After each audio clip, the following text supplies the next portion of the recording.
Lagpas sa 2 kilo ang timbang nitong isang alimango na to o ayama. Grabe, napakalaki at kitang-kita nyo naman sobrang taba nito at napakasarap nitong iulam. At nung niluto na nga namin, grabe, literal na sipit pa lang ay ulam na talaga sa sobrang laki. Tapos papartneran mo ng suka na may sibuyas, grabe. Sobrang sarap, talagang sipit pa lang ay busog na busog ka na talaga. Sa pag-aalaga ng ayama o alimango sa palisdaan, kailangan ay marunong ka talagang dumiskarte paano mapapabilis ang iyong pag-aani. Bumibili kami ng mga ganitong sukat sa mga tao na nanguhuli sa labas ng mga taga rito sa amin.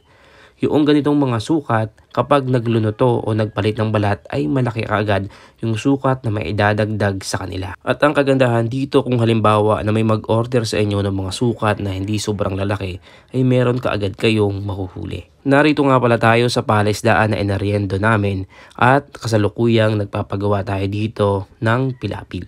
At dahil nga sa magluluto na rin tayo ng pananghalian para sa kanila, nandito yung potahe na lulutuin natin.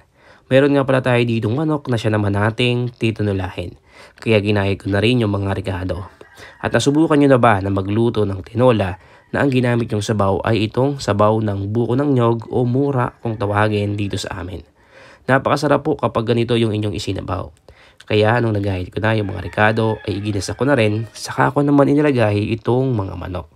Nilagyan ko na rin to ng mga tipikal na rekado na nilalagay sa tinola. Ang kabahan nga lang talaga ay lalagyan natin to ng sabaw ng mura o sabaw ng buko. Kalimitan ganito yung ginagawa namin, lalo na kapag nasa may bandang gubat kami at malayo pa ang igiba ng tubig. Bukod sa nakatipid ka na sa tubig, ay masarap pa yung lasa nakakalabasan nung inyong niluto.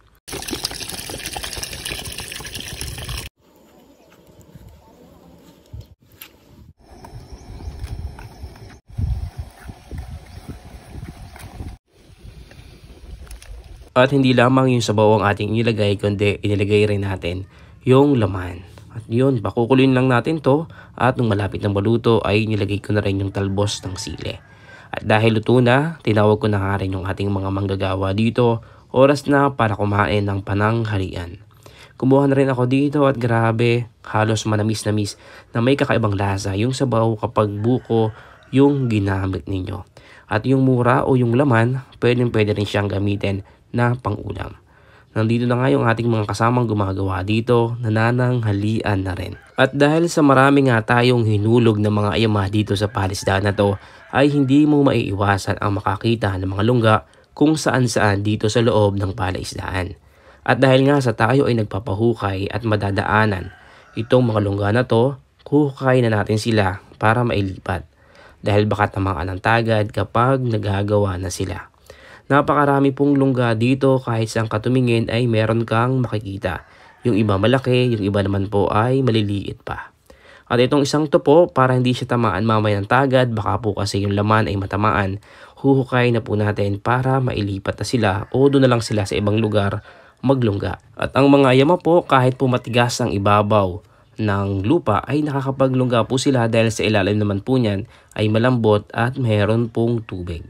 At dito nga po sa paghukay namin ay nagtaka kami bakit may napitawan ng sipit ay meron pang isa. Ibig sabihin po niyan, dalawa ang laman, babae at lalaki panigurado. Mag-asawa po ang laman nitong lungga na ito. Hindi nga po pala nagsasama ang dalawang lalaki sa isang lungga dahil nagbababag po sila o nag-aaway. Kaya kalimitan kapag dalawa po ang laman ng lungga, isang lalaki po yan at saka isang babae, mag-asawa po sila. At yan.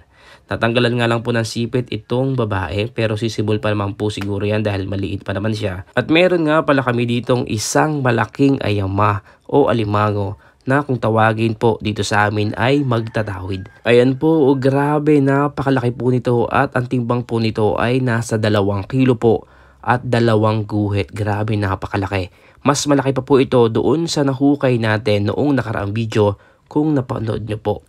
At grabe, magtatawid nga pala po ang tawag dito sa amin at may mga tumatawag rin po dito na king crab. Grabe, napakalaki po nito at nung nakaraan nga po pala ay may nagbenta nito sa atin at nilagay muna natin dito sa palaisdaan. Pero ngayon, panahon na para siya ay hulihin. Grabe, napakalaki po nito, sipit pa lang talaga namang nakakatakot na. At kung mapapansin nyo po, Ang tawag po namin dito ay magtatawid dahil iba po yung kanyang itsura kung ikukumpara doon sa mga inihuhulog po namin dito. At ganyan din po yung tali, kailangan medyo marami pong buhol dahil maselan po yan, mabilis matanggalan ng sipit. At yan grabe, nagkakatuhan pa nga po dito kinukumpara sa mga braso ng pamangkin ko ay napakalaki naman po talaga. At ito po ay hindi natin ibebenta kundi iuulam po natin. Kaya pagdating ko po dito sa bahay ay inilagay ko na po dito sa tab. Sa timba ko po unang inilagay kaso sikip po talaga at dito nga po sa tab ay halos magsakto rin po siya. At dahil nga po sa malaki ito, medyo matagal-tagal ito makakatulog. Kaya nilagyan ko na po dito ng tubig at saka po maraming yelo. Sa tansya ko po nasa 1 oras mahigit po ito bago po siya makatulog kaya antayin muna po natin. At kompleto po ang sipit niya pati po mga galamay. Ito po yung gustong gusto nung mga nag-e-export po ng mga ayama. Ayan grabe.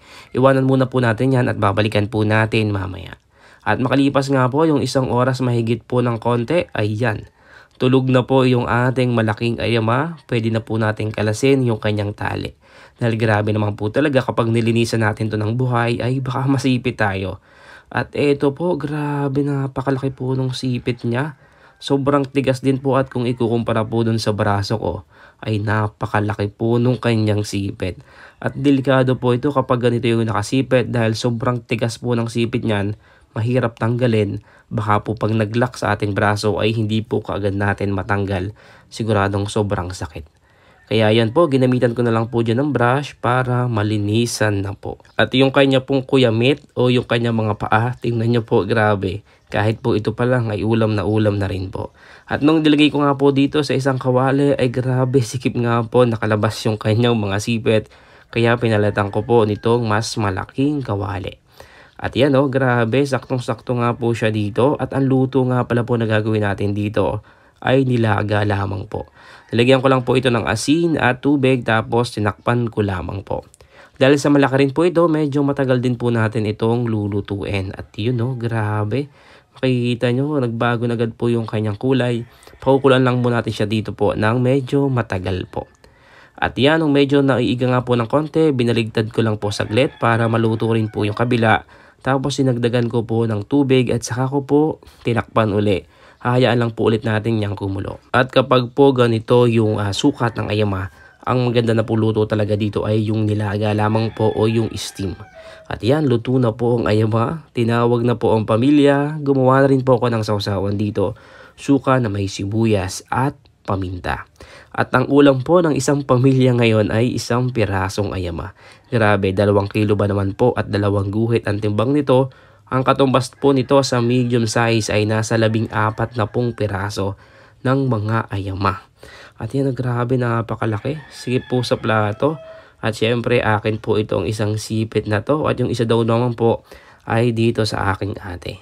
At nung biniyak ko na nga po, hindi po tayo nagkamali. Napakataba po. At yan, kung nakikita nyo po yung mga kulay dilaw na yan, yan po yung taba ng lalaking ayama o alimango. Masarap po yung taba o yung piga po ng mga babaeng alimango, pero para po sa akin ay mas malinamnam po yung taba nitong ganito po. Yung kulay dilaw lamang po dahil hindi po ito matigas, masarap pong ihalo sa kanin. At yan grabe, napakataba po. At yung kabiyak nga po ay binigay ko na dito sa nanay ko. Nung nilagay niya na nga po dito sa plato, yung kabiyak pa lang ay puno na po kagad. At ito po yung ginaganon nyo ko po sa inyo. Yan, subukan nyo po na bumili ng mga lalaking ayama na malalaki. Napakalinamnam po niyan. Masasabi ko po na mas masarap to kumpara doon sa mga aligenong babae. At ito po yung kanyang laman. Ayan grabe. Nilagyan ko na nga po dito ng chili garlic. Tara, kain po tayo. Ayan grabe. Napakalinamnam po talaga. Wala po akong masabi, napakasarap. Kahit ano pong sausawan, napakalinamnam po nito. At yan po, hindi na nga po sila magkaintindihan sa paghihimay. At ito po yung bao-bao niya o yung pinakang taluka po sa likod. Ito po ay marami pa rin pong taba. Ayan grabe. Naninilaw po sa sobrang taba. At yung ganito pong taba, yung kulay dilaw na malambot, ang masarap pong ihalo dito sa kanin. Ayan grabe. Siguradong mapaparami na naman po ang kain natin ngayon. Samahan pa natin ng chili garlic oil, pampalasa po at pampaganang kumain. Grabe. At ito po yung sipit, hindi nga po basta-basta agad maputol. kailangan po natin itong gamitan ng puwersa. At ang pampukpok nga pala po na ginamit natin dito ay martilyo dahil hindi na po ito kaya ng ating ngipin. Ayun, oh grabe, napakasarap po nito. Talaga namang nakatatlong bulos po ako dito ng kanin. At ito na po ang pinakahihintay natin, ang napakalaking sipit po. Martilyo po ang pinampukpok natin dito at grabe, punong-puno po. Hindi tayo nagkamali, napakataba po talaga. Ayun, oh grabe, napakalaki po nito. Sipit pa lang talaga ay ulam na. Samahan po pa ng masarap na sausawan. Ayun, oh grabe, parang ayoko pong kagatin. Kaya lang ay takam na po ako. Ayun, grabe. Napakalinamnam po at napakalasa. Kahit siguro po na ganito araw-araw ang ulam ay hindi po ako magsasawa o mauumay. At yan, oh grabe, nilagyan ko na nga po ulit nitong sibuyas po na may suka. Napakalinamnam po. At yun, grabe. Ito na po yung sign para magluto na rin po kayo ng malaking ayama. Basta siguraduhin nyo lang po na yung mabibili nyo pong ayama ay yung matataba po dahil medyo maganda rin po kasi ang presyo kapag ganito na kalalaki. At baka ikaw na ang susunod na mapipili po na mananalo na lakashare natin ng giveaway nating alimango. Basta nakafollow lang po dito sa page natin at nakashare sa video na ito. Hanggang dito na lang muna po ulit. Maraming salamat sa inyo. Ako po si Marvin Almanon.